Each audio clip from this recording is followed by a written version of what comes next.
Como saídas, temos as informações sobre o desempenho do trabalho. Essas informações, elas incluem sobre como o trabalho do projeto é realizado em comparação com a linha de base dos custos.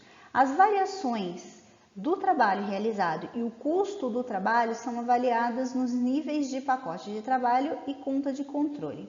Para projetos que usam a análise do valor agregado, o valor de custos, o índice de desempenho de custos, aquela previsão para o trabalho final, e o índice de desempenho para o trabalho, eles são documentados para inclusão nos relatórios de desempenho do trabalho. Previsões de custo. Um valor para essa previsão do trabalho restante calculado por fórmula ou um valor para esse trabalho restante bottom-up é documentado e comunicado às partes interessadas.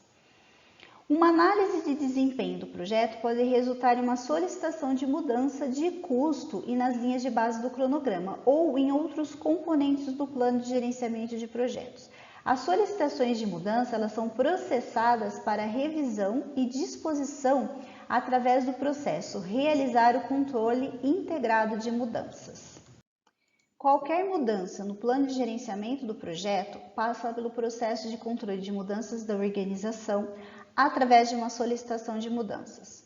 Os componentes que podem exigir uma solicitação de mudança nesse plano de gerenciamento incluem o plano de gerenciamento de custos. Mudanças no plano de gerenciamento de custos, como as mudanças nos limites de controle ou níveis especificados de exatidão necessárias ao gerenciamento dos custos do projeto, são incorporadas em resposta ao feedback das partes interessadas relevantes. Linha de base de custos. As mudanças na linha de base de custos são incorporadas em respostas às mudanças aprovadas no escopo, recursos ou estimativa de custos. Em alguns casos, variações de custos podem ser tão severas que uma linha de base revisada é necessária para fornecer uma base realista para a medição do desempenho.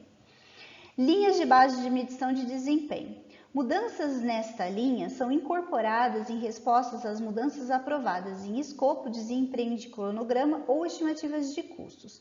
Em alguns casos, as variações desse desempenho também podem ser tão severas que uma solicitação de mudança é feita para revisar a linha de base de medição de desempenho para fornecer uma base realista para a medição de desempenho. Os documentos do projeto que podem ser atualizados são o registro de premissas. O desempenho de custos ele pode indicar a necessidade de rever os pressupostos sobre a produtividade dos recursos e outros fatores que influenciam o desempenho dos custos. Um outro item que pode ser modificado seria a base de estimativas. O desempenho de custos ele pode indicar a necessidade de revisar essa base original das estimativas. As estimativas de custo talvez precisem ser atualizadas para refletir a eficiência do custo real do projeto. E o registro de lições aprendidas pode ser atualizado com técnicas que foram eficazes para a manutenção do orçamento, análise de variação, análise de valor agregado, previsão e ações corretivas utilizadas em respostas às variações de custos. Registro dos riscos pode ser atualizado se os desvios de custos ultrapassarem ou têm a possibilidade de ultrapassar o limite dos custos.